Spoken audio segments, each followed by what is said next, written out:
goes along grassy slopes dotted with oak trees.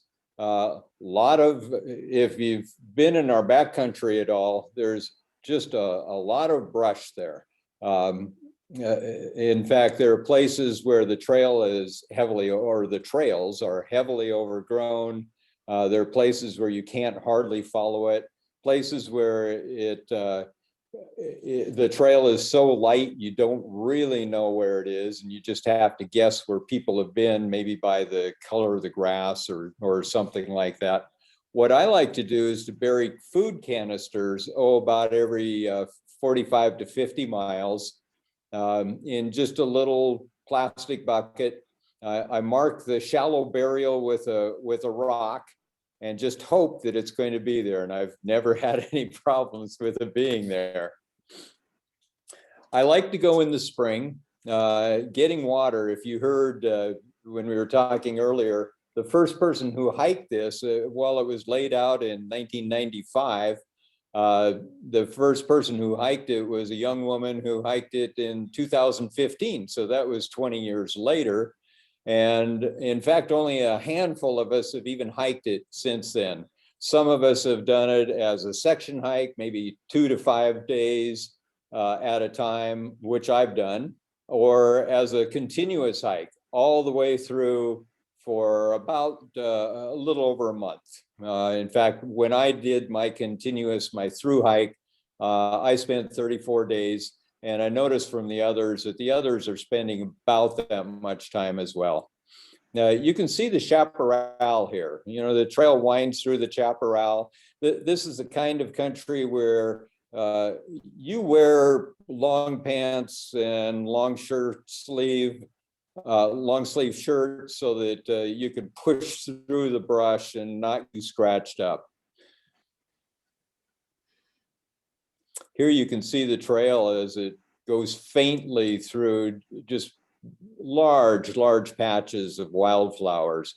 In fact, that's another reason I like to start in the spring. If you start in the south, where it dries out more quickly, you can follow the wildflowers up north for a full month of hiking. There's a trail through here, and it goes somewhere along the river. You won't be able to spot it unless you're on the ground and you're watching the ground, and you know that, oh, well, a winter flood came through. This happens to be the Sespe, and the flood level was about that level. It was a good 10 to 15 feet deep. And that, of course, wiped out the trail on the side. So you have to guess at where the trail picks up and do some good scouting. I mean, this involves a lot of pathfinding, a lot of scouting skills. There are places that are just amazingly gorgeous,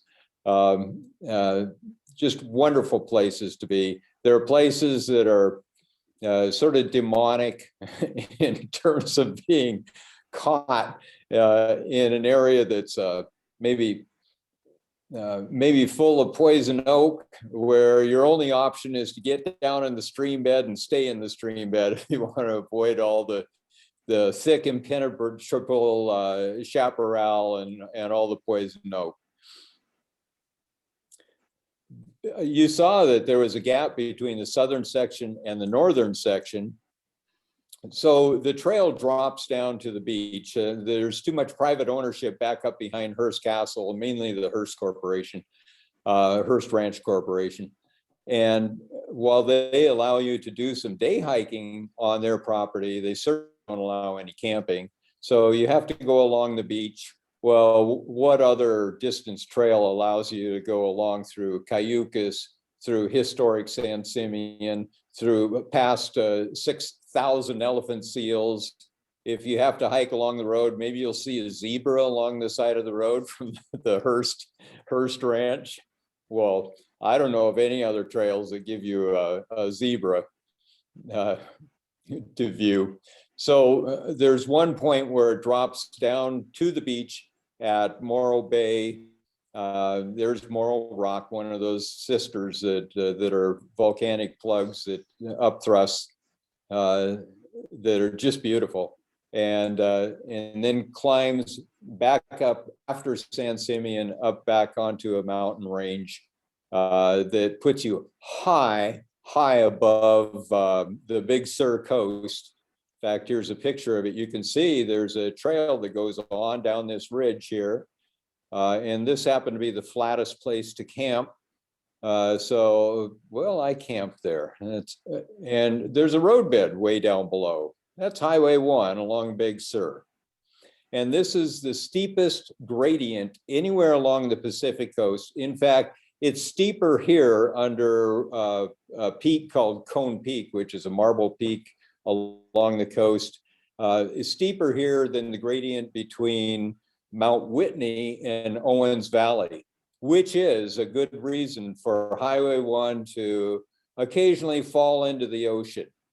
And of course, our trail will get wiped out. In fact, the trail is wiped out by the different seasons, the rains, the floods, the trail is always changing. A lot of these little newts are along one area here. They're out cruising. They remind me of teenagers out cruising, looking for love. There are so few people along the trail. In fact, I went 4 days in one point without seeing a single person, 5 days, another point without seeing a single person. That here, the sun's about to set, and I could only find one flat place, and that's right on the trail itself. So I figured, well, I haven't seen anyone for 3 days. It's very unlikely that someone's going to stumble through my tent in the middle of the night and I'll be gone by morning. So that's where I camped. I had a very important experience on my through hike, on my 34-day through hike, where a couple of things had happened. I was at a river that I needed to cross a couple of times, and it was in full swirling brown boiling water flood. So the water was some 10 feet deeper than this, and there was no possible way for me to get across it. So I went up a ridge, went over a mountaintop, and went through the brush for most of 2 days to avoid the entire watershed of this little river area. And I was wet and cold. I had just scared up a mountain lion. It was pawing in the bushes just ahead of me. And we were both startled. And I saw it then run off down an open hillside, and I just couldn't believe the size of this huge, agile animal. And it ran into a little copse of trees. And I uncharacteristically gave it a big warrior yell and threw a couple rocks down there because I didn't want it to think I was any meek little deer walking along. Well, that night, it was just so wet, it was dripping inside the tent, and every raindrop that would hit the tent would just splatter the condensation over my face, and I was discouraged. I knew that the next day that I'd be hiking up this ridge, which was then during that trip, it was covered with snow, and and it's really wet out. I don't get out my camera and take pictures of wet, bleak conditions, but I knew I'd be spending about 12 hours hiking in snow, and I had buried my food canister up on a snowy slope, and I didn't know whether it would be there. I was tired, wet, low on food. But I had an important talk with myself. I decided that I just needed to become that warrior, and I needed to buck up and just tough it out, because I've been colder, I've been wetter, I'm safe. I've got a little tent, I've got some dry clothes and out of my dry kit, and it worked. I texted my resolve to my wife. I got back onto the trail, even though it was frozen the next morning. It allowed me to finish the next 3 weeks, the next 340 miles of trail with a different state of mind. And as I went along on the trail, I just sort of fell into the rhythm of nature. As things felt right. It didn't matter whether the conditions were wet, whether they were too hot, whether I was thirsty, whether I was dry, cold sometimes. I was just sort of part of that natural world. And that was an important event for me. There were very, very few times when I've spent weeks out alone. On most of these big trails, Appalachian Trail, John Muir Trail, there are people all over the place. They're like social trails. You can see how the trail runs across here. You get to the middle of this little reservoir pond, and then you take a right and go up through these two low rises. Beautiful, just beautiful. Whoops. I've got a button over here, but I'm using my arrow instead. Well, as I said, there are very few people, and that's sort of the magic of the trail. I was telling Mary earlier that here I'm writing a guide because only a handful of us have ever actually hiked it, and sort of highlighting some of the features of the trail. And I have mixed feelings about that because, once this is popularized, then it won't be a quiet backcountry trail anymore. Salud Carbajal has proposed legislation. In fact, it's already passed the House to make this a national scenic trail. But, things that pass the House don't often pass the Senate. We'll just see what happens there. You can camp anywhere along the trail. I love to camp high. I love to fill up with water, and just about an hour before sunset, find some high location where I have a beautiful view, and I get out my compass, make sure that the sun's going to shine on me if the sun shows up the next morning, just at sunrise, and warms me up a little bit so that I can get more easily into the day. It's amazing what you run into. Yes, this tree really is that green. Yes, that little Garcia Canyon is just so lush and so shaded. It's a phenomenal place. Beautiful pools. That's where I get my water to drink. Sometimes I have to rely on frog green pond water, but I treat the water. This is where I bathe. This is where I wash off my poison oak. And you can see that as the trail goes along right here, you can see it on the hillside. Again, that steep hillside. The trail runs into the southernmost extremity of the redwoods. So you start to get into redwoods, and it's just a fun event. Here, the trail goes step, step, step, step, step, step. Whoops, that one went up to the knee, and then on up the bank.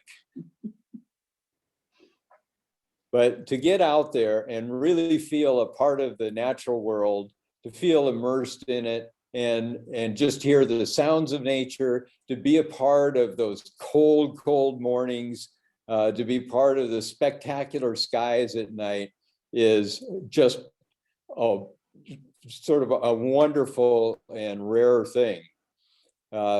Here, my wife's coming to pick me up, and I'm hiking along, eating lunch in the rain.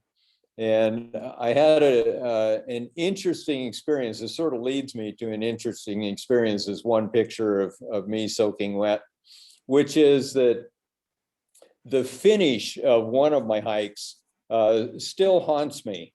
I knew that the weather was bad. And I thought, well, I'll go fast enough that I'll be able to beat the weather. Well, I didn't beat the weather. The weather came in, and I had a good full day of just beating wind before I got to Botcher's Gap at the end. I'll go back to this one. Beating winds. I had branches falling down on me. So I went on a run. I ran up a mountain, and I had looked at the map, and I knew that the trail went off to the south. So I rounded the mountain, ran down the other side, and then stopped suddenly at the base of the mountain because I saw a sign that had the name of the same name of the camp that I had seen when I started up the mountain hours before. So I knew I had blown it. I went back up the mountain. I dug out my GPS and my compass, saw where I actually was and where I needed to go, headed on down on a dead run, and made it to the end at Botcher's Gap, yes, in the rain, and then drove through darkness home. I was just amazed at the fury of this storm blast. But then the next morning, I woke up to discover that that same storm blast had caused the mudslides and the debris flows and killed people that I knew in Montecito. Well, I'm going to focus for just a moment on a couple of the highlights. Here's one of those beautiful fairy circles of redwood trees. They're all genetically identical because the old monarch tree in the middle has died or been cut down. And I'll tell you about this in just a moment, something that sort of funny that happened to me in the middle of this. There are patches and patches of wildflowers, and they extend for such long lengths that you don't bother to take pictures of them. It's like being on safari on the Serengeti, where you get jaded about all the wildflowers. There are a couple of gateways where the trail goes right through the gateway. Yes, you get your feet wet. In fact, you'll probably spend the entire day with your feet in the creek going through the gateway. You can see along the way, you can see how our local celebration of sedimentary rock and shale has had millions of years of being laid down, being lifted, being folded, being cracked, being eroded, and then lifted and folded and cracked and eroded again. It's pretty obvious. In fact, you know, we don't find any dinosaur fossils in our sandstone deposits here. And that's because the age of dinosaurs was over long before our stone was laid down. Okay, got to go to the next one. I'm sure there's a way to go to the next one. Let's see. Let me move this. There we go. Here's one rock formation that's just beautiful. This is called stone corral, like in corralling horses or cows. These monstrous stones are laid down in layers, sort of pancake layers, and they're just so distinctive. They're just beautiful. Here's one of the hot springs, and many of you may have been to Sespe Hot Springs. Way up here, it's scalding hot. There's a cold water creek that comes into it from the side, thanks to a little human engineering. And it gets a little cooler here, a little cooler here. About here, it was the right temperature for me. I went in with all my clothes on and then washed out each article of clothing before I came out. Now, while I was in the hot spring, the sheep, bighorn sheep, were directly above me, kicking rocks down onto me. It was a little bit dangerous. Here's a small cave entry, and if you slide in on your back, there's a nice, there's some nice stone painting, thanks to the natives. In fact, there are native artifacts everywhere. You know, we've got to give a lot of credit to these first people who spent thousands of years in this environment, who knew every plant, knew the purposes for human use of these plants. Here's a nice, what we would call in Spanish a mano stone, a hand stone that you would use to grind acorns or seeds. It was in a very conspicuous place. It's still there. Every time I hike through, I revisit it and I leave it there. No, it's not sitting up on a rock. Back 150 years ago, people had gone into the backcountry, especially in the Siskiyou, and they had started to homestead in that area. In fact, in that area, the kids would go to school all summer because during the winter, they couldn't get across the river to get to the school.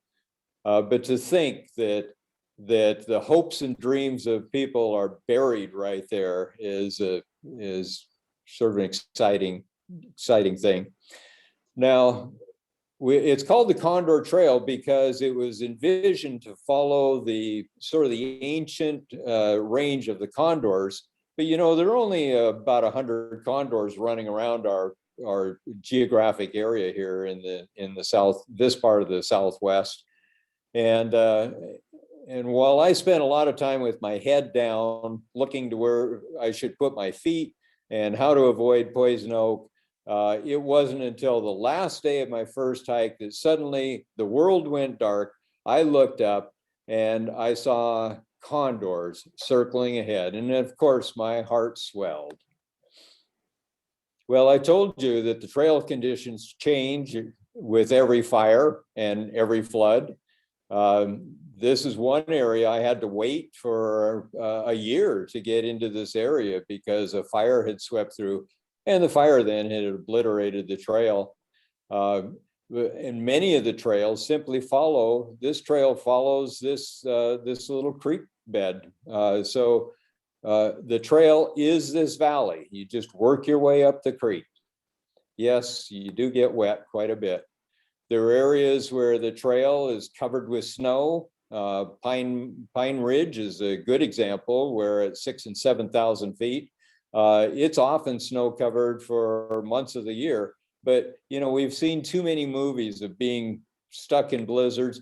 It's pretty easy to walk on snow. We don't get the deep fluffy snow here that the people going over the Donner Summit were trying to get through and had to camp out. So as long as you just stay on the ridge top and stay away from the cliffs, you can find your way. Here the trail follows right up through this creek bed. And here the trail's easy to find. It follows this creek bed right up over this 5-foot boulder. Now, there's poison oak here, there's poison oak up on the sides, and the only way through here is to go right up here. So you put your elbows up there and sort of work your way up onto the top of that. In places, the trail is obliterated. In places, there's been an avalanche and the trail has been torn out. I went across one avalanche area and I had met another hiker and he said, well, what about this? And I said, well, let me just try it out. I worked my way across it.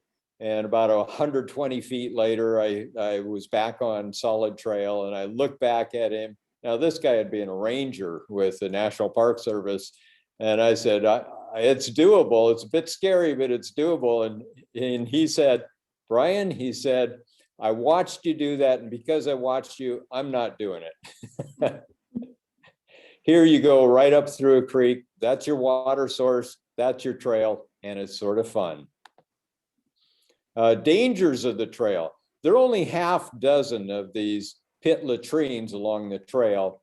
And this one has a particular danger growing right next to it. I thought that was funny. You find civilization and suddenly you find dangers as well. I have a size 11 shoe. This is a size 13 bear paw print, extra wide. But people ask me about bears in the backcountry, and I've seen a lot of bears. They're very shy. I've seen them in big groups, 3 at a time, and they just run away. They're just not used to people. They are so shy. I leave my tent open at night. No, I think we've seen far too many movies about marauding bears, the inevitable marauding bear. And I think we should rethink it. They're doing just fine back there and they don't want us around. They don't view us as food sources. Here's a nice animal that does a wonderful job of letting you know where to come and look for it. It wasn't until I took my picture that I saw that there are something like 11 or 12 rattles there. But I think they're just marvelous. Hey, come and look at me. This is where I am. Now, I was in that fairy circle of redwoods, and I didn't know there was a beehive right in the middle of it. And those bees just chased me out, nailed me in the eye. For 2 days, I couldn't see. But, that could happen anywhere. I think the most ferocious animal in the entire forest is this. It's poison oak. I got bitten, quote unquote, 3 times by poison oak the first time. I've resorted to eating little pieces, which is native lore, that you would eat a piece of leaf no bigger than a fly's wing, just on a regular basis. And I avoid it. I come to a dead halt. I want you to see what the poison oak might look like if you're in a stream bed, just that's certainly taller than I am. Just walking along. Yes, that's all poison oak. Now you're not going to get out of that stream. You're just going to stay right where you are and hope it doesn't overgrow the stream so that you can continue. We're almost finished. And you know, some lessons you don't learn. It's sort of like overeating. You need to take care of yourself, and you learn things over and over again. But for the most part, I'm a one-shot learner. I take a little satellite communicator. My wife's on the other end of it. She might be off hiking the Camino de Santiago, drinking wine every night in Spain, but she's able to beam in and be responsive to whatever I need. I keep lunch right here with me. Once I pack my backpack, I'm not going back into that backpack. It's just a little thing. It only has 15 pounds of gear. We're now in the era of a 1.5 pound backpack, a 1.5 pound tent, a 1.5 pound sleeping bag and air mattress. And then the rest is all food. About this much of it is food. Food takes, for me to get 4,000 or 5,000 calories a day, it takes 2 pounds of food per day and water. I've got about 6 pounds of water in that backpack, but that's ready to go. So I think the trail is just a spectacular adventure. I think all those challenges about finding your way, finding water, make it even more fun. To have to rely on yourself, to have to rely on your own skills and your own abilities. Oh, and a little bit of the electronics. I mean, gosh, to pull out your phone and look on a GPS to see where you actually are rather than where you think you might be on a paper map is a pretty special thing. I'm putting out a trail guide on this, and I'll have it out soon. I got Brian Conant. Many of you may know Brian. He's great with maps. He provided a lot of the maps for this guide. And I'd like more people to hike it, and more people to sort of share the adventure. And that's it. I'm going to stop my share. I'm going to turn back to you, Mary. Okay. There. Are Thank we you. back? Okay. I have got a gazillion questions. I'll just check in the chat room. Did anybody put it? I think I would have gotten the notice. Glenn, you have your hand up. You have a question? Yes. How did you provision yourself for the 30 plus days? You re-provisioned along the way, obviously. Yes. Well, I took little plastic bags. For breakfast, you know, I'll have protein powder, a little bit of instant coffee, a little bit of instant breakfast. It all goes in a plastic bag. I put it in a Gatorade bottle. I have 2 granola bars, and then I line up on my table 35 days of little plastic bags full of protein mixes and granola bars. There, that's breakfast for 35 days. Then for my early morning brunch, then I start in on my trail mix. A lot of nuts, a lot of seeds, some dried fruit. I have 35 bags of those. Well, when I'm done with all of this, then I just divide it up into little boxes and put what I need into buckets so that I have 4 days of provision in one bucket, 5 days of provisions in another bucket, and an extra roll of toilet paper, and maybe 2 batteries for the little ultraviolet filter that I use for treating water. And I'm ready to go. In other words, you carried all of that from start to finish, everything you consumed? Oh, no. So I only carry about 5 days of, maybe 6 days of provisions at one point. And then I get to the little bucket that I have buried. I dig it up. I throw my little plastic trash bag into that bucket, and I have my backpack now full of food and ready to go for the next 4 days. Well, wait a minute. So who placed those buckets along the trail for you? I don't understand that. I hiked them in. I mountain biked them in. At one point, I went to, many of you have been to Piedra Blanca, where a number of trails come together. And I took just a pair of post hole diggers and hiked over across the river, which was in flood. And I was watching people being washed down the river, but I had a pair of post hole diggers to work my way across the river, got to the other side of the river, dug a little hole, put my plastic bucket in it, just a 2-gallon plastic bucket, like you might use as a paint bucket, a little white paint bucket with a plastic lid on it, put some dirt on top, put a rock on top of that. And 4 weeks later, it was there. Just Wow. left it. Unbelievable. So you already knew the trail before you started the full 30 some odd days. I mean, you would. For that trip, I had done every section already. But when I first started, I sat down with Brian Conant and I said, Brian, I said, there are some sections on this map. You can go to the website, condortrail.com, and you can see the maps. There are sections on this map that are drawn in red where there's no trail at all. And will I be able to find my way from this point to this point? And he said, oh, yeah, you can find your way. He says, but there's no trail there. And I said, but I can see the red line. It goes right up over this ridge, over the mountain, and back down the other side. And Brian said, well, that's a line I drew. That's where the trail would be if there was a trail. So, Thanks a lot. yeah. Amazing. So Brian, I have Betsy Carlson here. Did you have a story about Bob, her husband? Yes, I did. You know, I like to start in the spring, and by summer, by June, you're out of water. I mean, there are sections where you go 13, 17 miles without finding water, even in wet times of the year.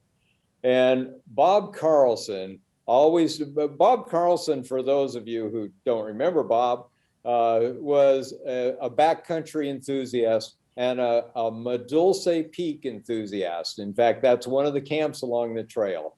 And Bob always had a license plate, thank you, Betsy, that said Medulce on it. And Bob used to say, well, you know, if you start to hike in June or later, we call it, what was it?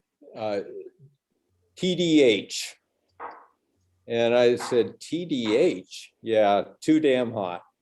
So I've got that quote in my book, Betsy. Oh, good.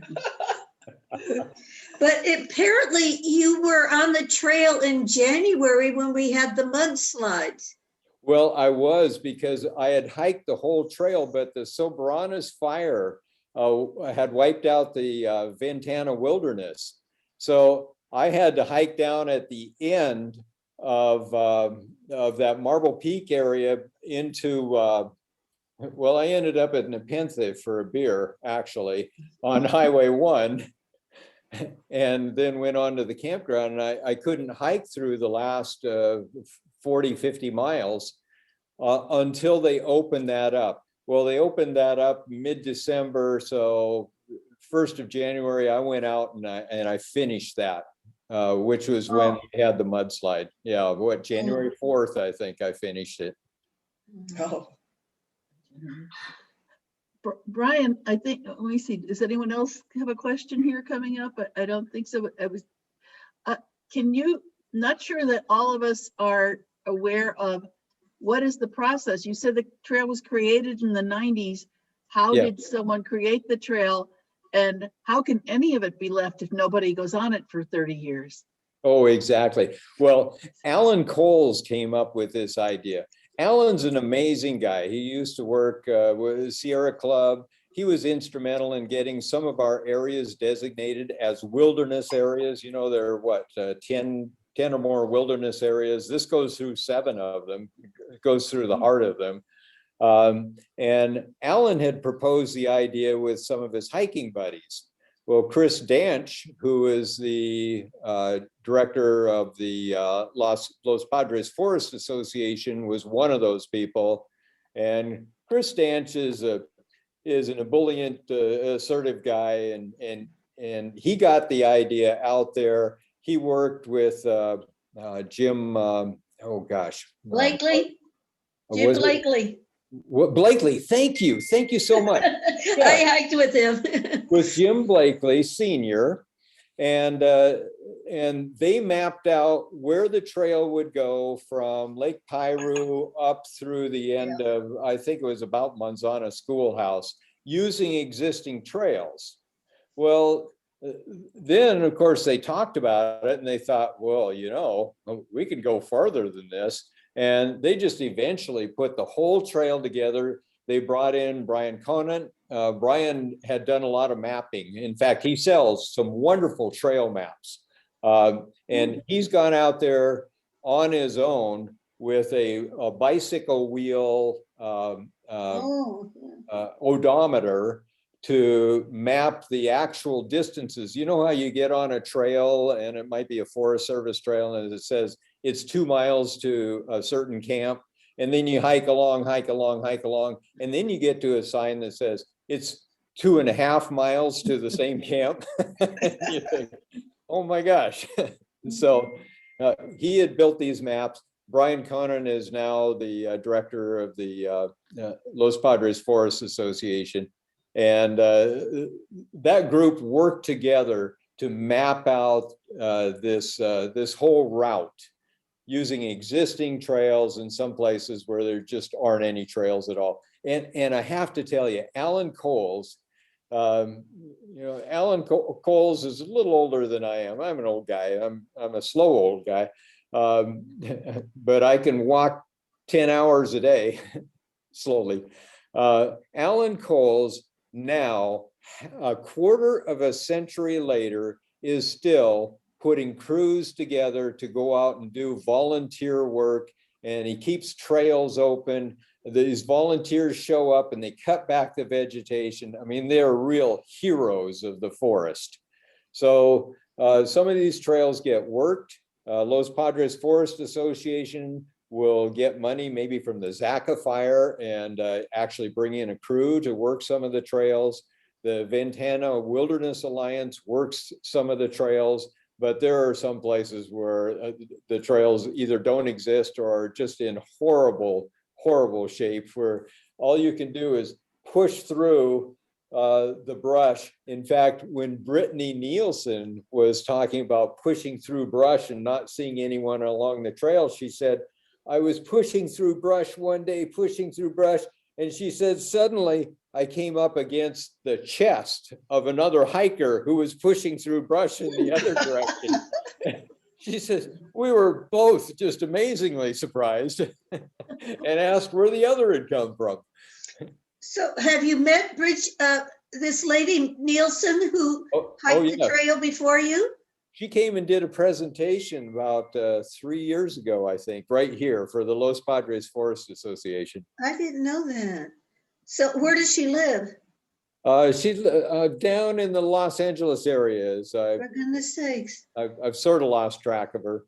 What a brave soul. Yes. Wow. Oh my, yeah. Well, you know, she showed that it could be done. I don't think any of us were really even sure of it until she did it. And you know how that goes. We see further because we stand on the shoulders of giants. Sure.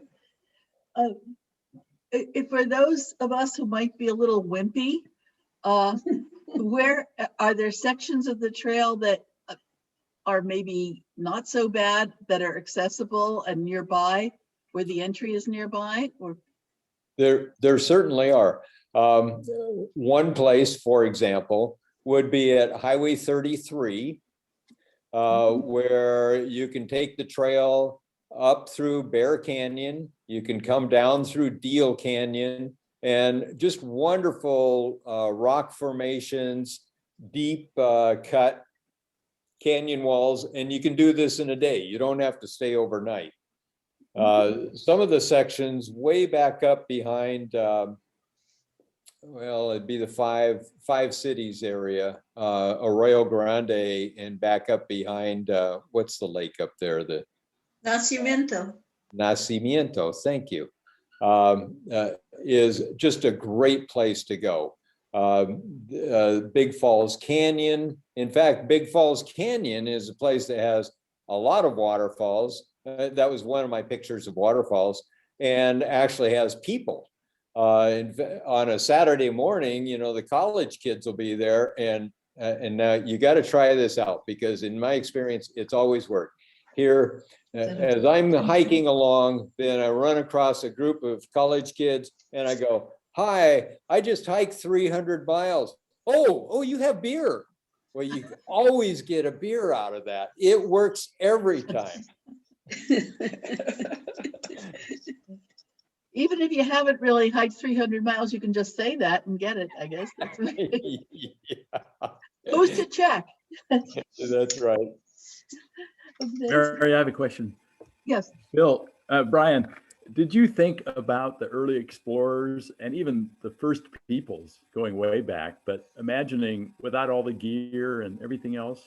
Oh, Ken, I certainly did. In fact, you know, I have such regard for the natives who lived in this area and flourished in this area. And, you know, along the coast here, you know, the Spaniards came by and they said, these people are tall, good, they're good looking, they're virile, they're vigorous, they're very well fed. There's too much food there, and they weren't worrying people. Now there were some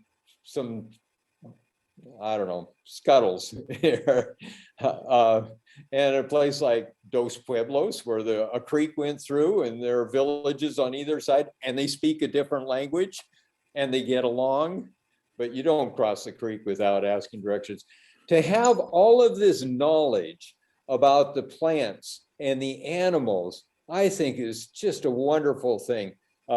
Tim Brook out of the Museum of Natural History has just a wonderful monograph on native plant use and the native understanding of plants, how they could be used, things to avoid.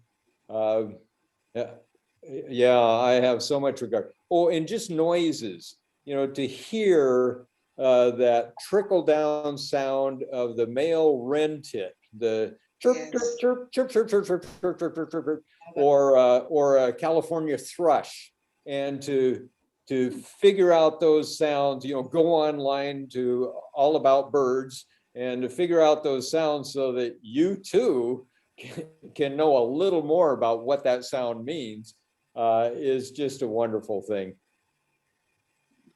That's amazing. Thank you. I've got 2 pages here to go through, so I don't see your hand. If I don't see your screen, speak up. If I'm looking for questions. You had reception everywhere. You talked about keeping in touch with your wife. I mean, I can't get reception up in Mountain Drive sometimes.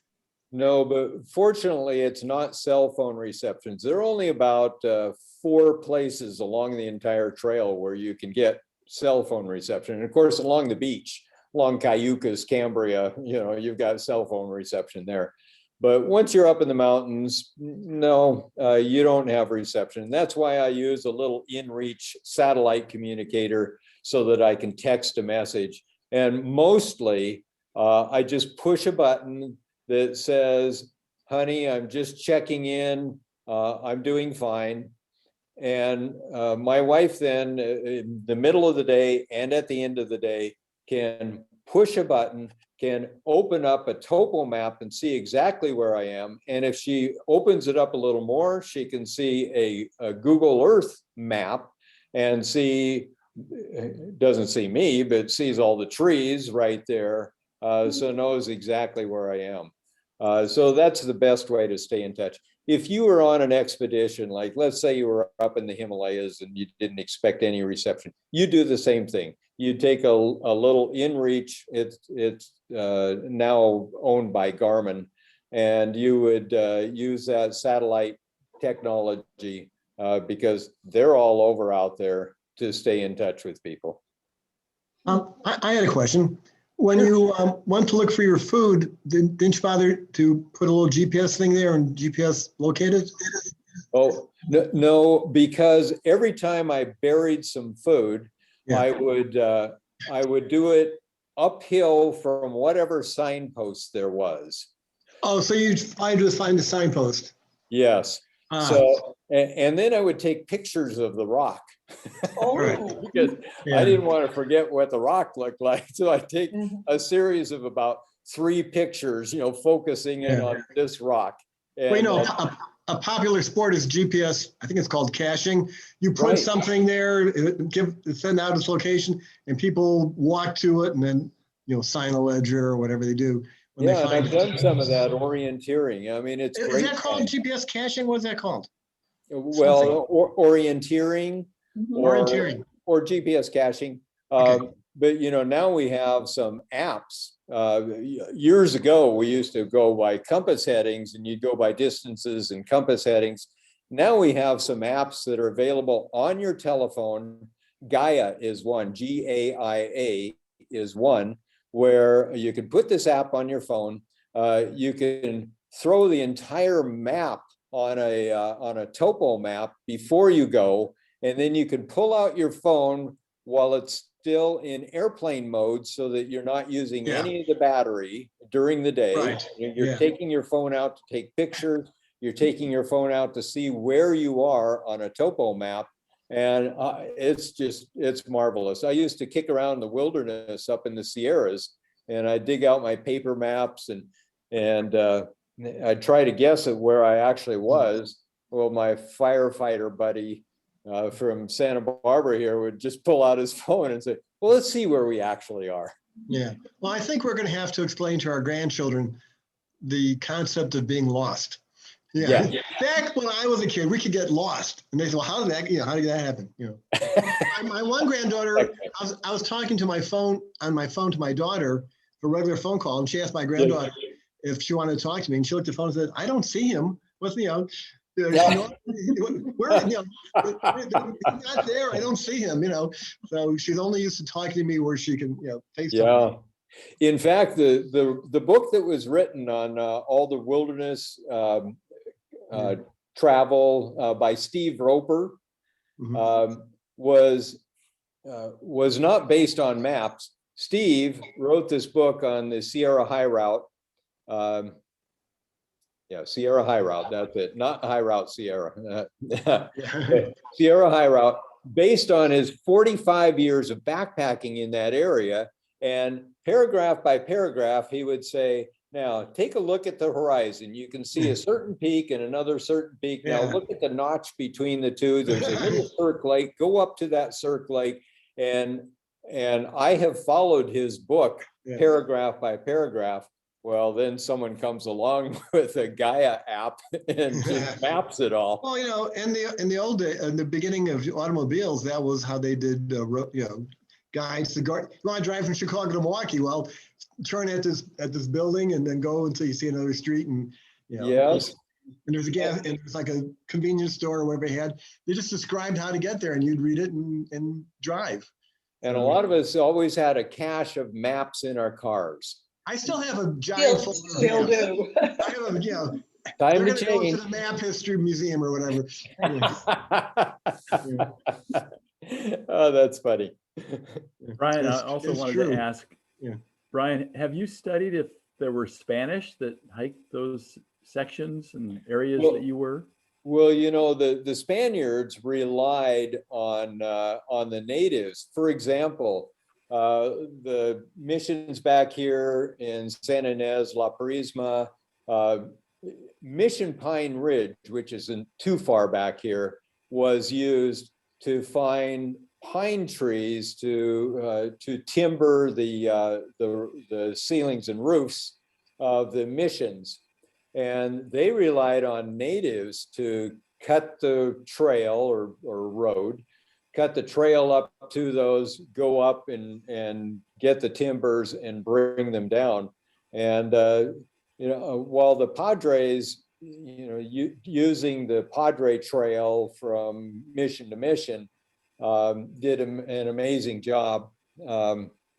You know, I think it's really the first people of this area, the natives, who really had it down. You can find their sites. You can find traded goods from all over the place. They went across the mountains. They used a lot of the same trails, a lot of the same passes, and the missionaries, the Spanish missionaries, pretty much relied on their Camino Real to get around, and But- some shipping. Portola, you know, with the first expedition that went up, they followed exactly as you said, the trails that the Indians had. But on the way back, they met other Indian tribes that told them about shortcuts, and their way back down to San Diego to meet up with Padre Serra, they used slightly different routes because of the context with the Indians. Yeah, isn't that something? Yeah, the Indians had a lot of knowledge that helped out the missionaries. Yeah. Can you tell us more about your book? When do you expect it to be published? And is it self-published through Amazon, or where will you be distributing it? And Well, every time I throw some of these same pictures into it, and then hear from Amazon that, you know, you need to change the margins, and that throws off the next 150 pages. So you're going to have to spend about 4 days reformatting those 150 pages. It just slows it all down. But I think very soon, probably within weeks, well, maybe months, who knows, I'll have that out in paperback form, and then I'll go to the ebook, because, you know, our younger, more hiking generation, you know, wouldn't bother to get a paper book. They just get an ebook and take a look at it along the way. Well, that sounds great. We'll look But forward to. It'll have charts, distance charts. It'll have some of the basic mapping so that you can see essentially where to go. It has descriptions, and it has a lot of the history. Interesting things. So, for instance, one of the camps there used to be ranger stations throughout the Los Padres, and the forests were kept clear for travel by horseback. Well, that takes a lot of clearing. I mean, there are a lot of down trees you have to cut out. One of those ranger stations disappeared when a ranger was trying to take a tree that was actually overhanging the cabin and drop that tree away from the cabin, but made a mistake and it leveled the cabin, and that was it. No more cabin. That's amazing. Well, we really appreciate this. Has been a fantastic talk, even for, I'm sure that it's very interesting listening to Sue and learning how many avid hikers there are here. But even those who don't hike, I think, really enjoyed it very much, but enjoyed your vicarious travel. And this has been fascinating. Appreciate it. Thank you so much. Thank you, Brian. It's great. I can't wait to see your book. Thank you. Yes. Yeah, thank you. Good hiking, folks. Yes. Just keep it up. couple of quick announcements for those who are people who are starting to leave. Denise said she had 34 responses to her survey. If you haven't responded, she'd love to hear from you, even if it's to say, I know everything, you don't have to tell me. And in 2 weeks, we'll have another talk. I call this the Inland. In 2 weeks, we'll hear from two wonderful young guys who are going to take our average age down quite a bit, who wrote a fantastic book about the Channel Islands. So we'll learn about the ocean part of this. So thank you very much again, Brian. This will be recorded. This was recorded and will be accessible from Logistics in a couple of days. So thank you, everyone. And thank Goodbye, you. Ray. Thank you, Mary. Thank you. Wonderful talk. So then I just get my little arrow here and I go leave Okay. meeting. Thank you.